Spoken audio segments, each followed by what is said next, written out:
నమస్తే welcome to special focus. 4 రాష్ట్రాలు కేంద్రపాలిత ప్రాంతానికి సంబంధించి ఎన్నికల షెడ్యూల్ విడుదలైంది.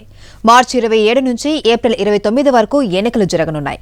కరోనా వేవ్ దృష్ట్యా అన్ని జాగ్రత్తలు తీసుకుంటున్నామని సిఇసి తెలిపారు. వెబ్ కాస్టింగ్ సైతం నిర్వహించనున్నారు. బెంగాల్, తమిళనాడు, కేరళ, అసోం, పుదుచ్చేరిలో ఎన్నికల నగారా మోగింది. మార్చి 27 నుంచి ఎన్నికలు జరగనున్నాయి. బెంగాల్లో 294, తమిళనాడులో 234, కేరళలో 140, అసోంలో 126, పుదుచ్చేరిలో 30 శాసనసభ స్థానాలకు ఎన్నికలు జరగనున్నాయి. మే 2న అన్ని రాష్ట్రాలు కేంద్రపాలిత ప్రాంత ఎన్నికల ఫలితాలు వెల్లడించనున్నారు. ఇందులో తమిళనాడు, కేరళ రాష్ట్రాలతో పాటు కేంద్రపాలిత ప్రాంతం పుదుచ్చేరిలో ఒకే దశలో పోలింగ్ నిర్వహించనున్నారు. ఏప్రిల్ 6వ తేదీన పోలింగ్ నిర్వహించనున్నట్టు సిఇసి అరోరా తెలిపారు. ఇక అసోంలో 3 దశల్లో పోలింగ్ జరగనుంది. సమస్యాత్మక ప్రాంతాలను గుర్తించామని అక్కడకు అదనపు బలగాలను పంపిస్తున్నట్టు సిఇసి చెప్పారు. సమస్యాత్మక ప్రాంతాలలో వెబ్కాస్టింగ్ చేయనున్నట్టు చెప్పారు. I'll start with Assam General Assembly Elections 2021. Elections shall be held in 3 phases. First phase, issue of notification, 2nd March. First phase, 47 assembly constituencies, issue of notification, 2nd March. Last date of nomination, 9th March. Scrutiny of nomination, 10th March. Last date of withdrawal of candidature, 12th March. Date of poll, 27th March. Date of counting, 2nd May. బెంగాల్లో 8 దశల్లో polling జరగనుంది. మార్చి 27న తొలి దశ ప్రారంభం కాగా April 29న 8వ దశ polling నిర్వహించనున్నారు. శాసనసభ స్థానాలు అధికంగా ఉండటంతో 8 దశల్లో పోలింగ్ నిర్వహిస్తారు. West Bengal first phase, this will be 30 ACs. Issue of notification, 2nd March. Last date of nominations, 9th March. Scrutiny of nomination, 10th March. Call of candidature, 12th March.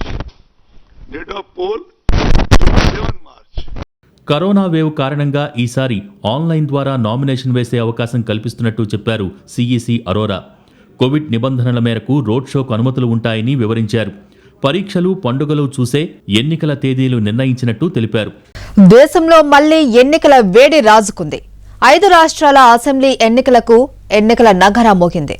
దీంతో ఆయా రాష్ట్రాల్లో జాతీయ, ప్రాంతీయ పార్టీలు గెలుపు కోసం కసరత్తు మొదలుపెట్టాయి.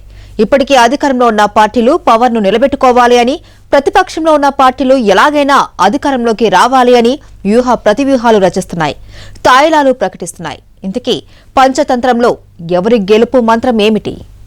రానున్న వేసవి సీజన్లో ఎండ తాపానికి పొలిటికల్ హీట్ కూడా జతకానుంది. దేశమంతా ఆసక్తిగా ఎదురుచూస్తున్న 5 రాష్ట్రాల ఎన్నికల ప్రక్రియకు శ్రీకారం చుట్టింది ఈసీ.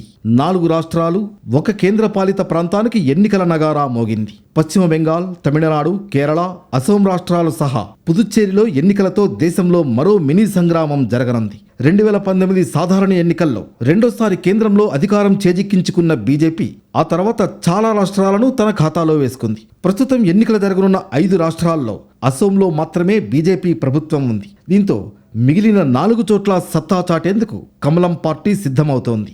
ఇప్పటికే ఆ రాష్ట్రాల్లో రూలింగ్ పార్టీలు తమ పట్టు నిలుపుకునేందుకు ప్రయత్నిస్తూ ఉండగా పూర్వ వైభవాన్ని సాధించాలని కాంగ్రెస్ పార్టీ తహతహలాడుతోంది. ఈశాన్య రాష్ట్రమైన అసోంలో తొలిసారిగా గత ఎన్నికల్లో జెండా ఎగరేసింది బీజేపీ. మొత్తం 126 సీట్లకు గాను 89 చోట్ల పోటీ చేసి 60 సీట్లు సాధించింది.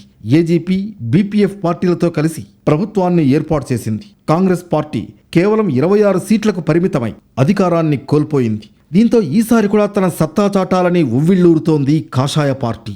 2016 ఎన్నికల్లో మమతా బెనర్జీ నేతృత్వంలోని తృణమూల్ కాంగ్రెస్ పశ్చిమ బెంగాల్లో రెండోసారి అధికారంలోకి వచ్చింది. సుదీర్ఘకాలం పాటు అధికారంలో ఉన్న వామపక్షాలను మట్టి కరిపించి అధికారంలోకి వచ్చిన టీఎంసీ రెండోసారి మరో 27 సీట్లు అదనంగా గెలుచుకుని 211 చోట్ల విజయం సాధించింది. కాంగ్రెస్, వామపక్ష కూటమి 77 సీట్లు గెలుచుకోగా ఆ ఎన్నికల్లో బీజేపీ 6 స్థానాలకు మాత్రమే పరిమితమైంది. కానీ సార్వత్రిక ఎన్నికల్లో అనూహ్యంగా పుంజుకున్న బీజేపీ 18 ఎంపీ స్థానాలు గెలుచుకుని మమతా బెనర్జీకి షాక్ ఇచ్చింది. అంతేకాదు, రాబోయే ఎన్నికల్లో టీఎంసీకి గట్టి పోటీదారుగా ఎదిగింది. కాంగ్రెస్ వామపక్ష కూటమి ప్రభావం పెద్దగా కనిపించడం లేదు. దీంతో ఇప్పుడు బెంగాల్లో పరిస్థితి బీజేపీ వర్సెస్ టీఎంసీగా మారిపోయింది. దీంతో మరోసారి అధికారం చేజిక్కించుకునేందుకు మమతా బెనర్జీ ప్రజలపై వరాల జల్లు కురిపిస్తున్నారు.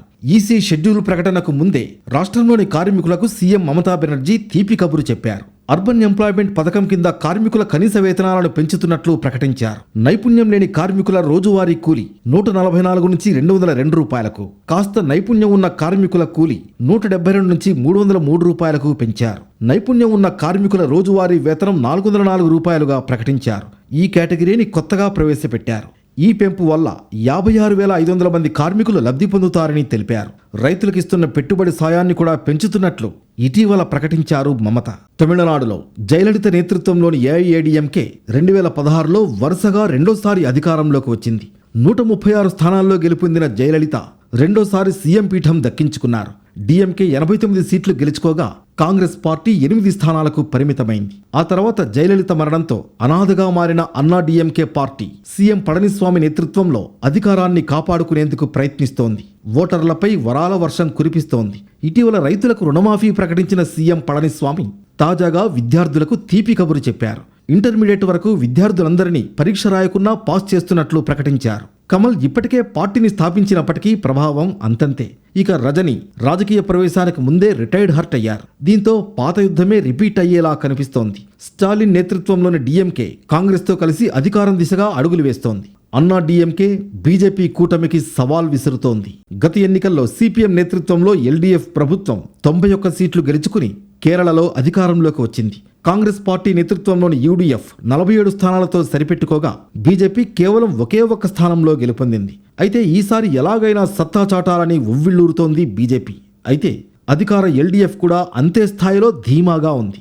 ఇటీవల గోల్డ్ స్కామ్లో సీఎం పినరయి విజయంపై ఆరోపణలు రావడం అధికార పార్టీని కాస్త ఇబ్బంది పెట్టినా ఎన్నికల్లో పెద్ద ప్రభావం చూపబోదనే అభిప్రాయం వ్యక్తమవుతోంది. శబరిమల ఇష్యూ సైతం అగ్గి రాజేసినా అది ఎంతవరకు ఓటర్లను ప్రభావితం చేస్తుందో చెప్పలేని పరిస్థితి. సీఎం పినరయి పెద్దగా తాయిలాలేం ప్రకటించకపోయినా ప్రజాకర్షణ చెక్కు చెదరలేదని తెలుస్తోంది. కేరళలో పూర్వ వైభవానికి కాంగ్రెస్ పార్టీ కృషి చేస్తోంది. అయితే కేడర్ను నమ్ముకున్న భాజపా సైతం తన వంతు కృషి చేస్తోంది. ఇటీవల స్థానిక ఎన్నికల్లో గెలుపు ఇచ్చిన ధైర్యంతో ఎల్డీఎఫ్ ధీమాతో ఉంది.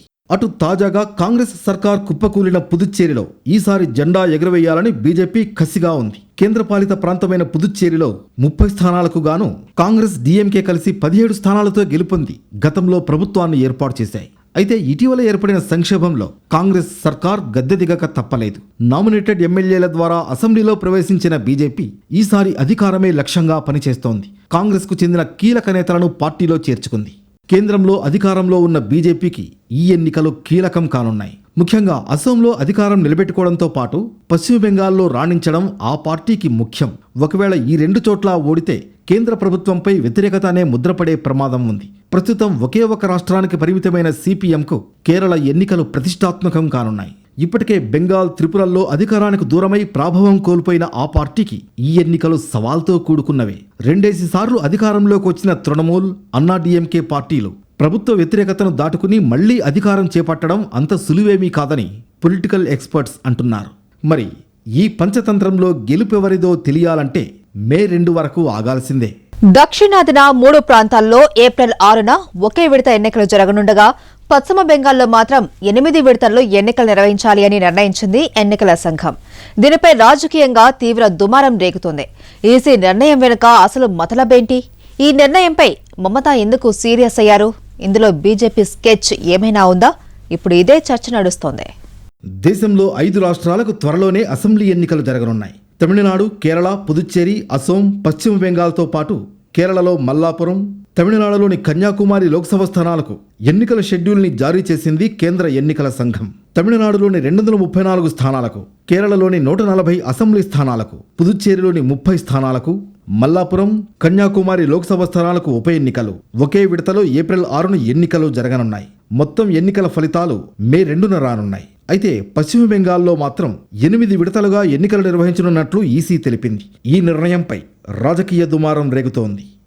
సమస్యాత్మక ప్రాంతాలు, ఘర్షణలు ఎక్కువగా జరిగే అవకాశం ఉన్నందునే అసోం, పశ్చిమ బెంగాల్ రాష్ట్రాల్లో ఎక్కువ విడతలుగా అసెంబ్లీ ఎన్నికలు నిర్వహించాలని నిర్ణయించినట్లు ఈసీ చెబుతోంది. అసోంలో మొదటి విడతగా 47 స్థానాలకు మార్చి 27న, రెండో విడతలో 39 స్థానాలకు ఏప్రిల్ 1న, మూడో విడతలో 40 స్థానాలకు ఏప్రిల్ 6న ఎన్నికలు నిర్వహించనుంది.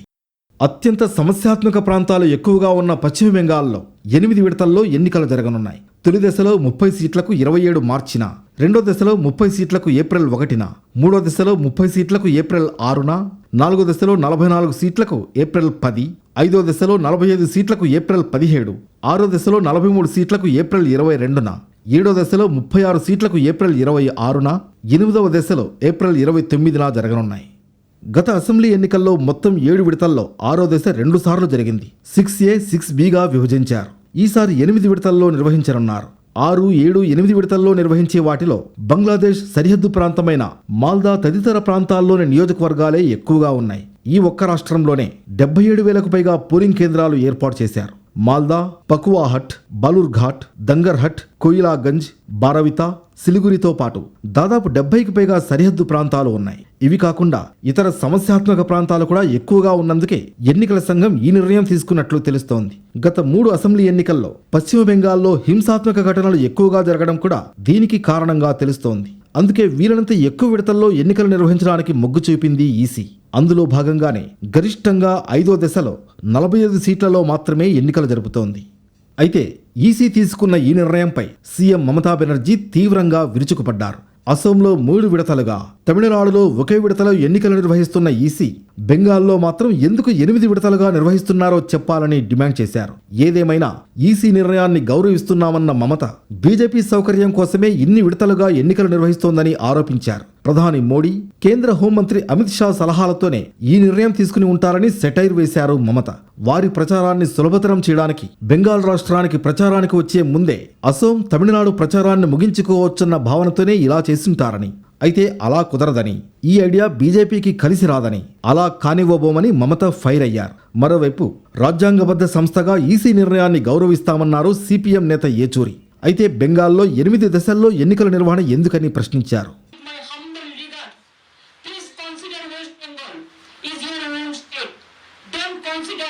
In the eyes of BJP, and whatever BJP have been decided, I have seen their list in the party office, and today I have seen the same list is been in the outside.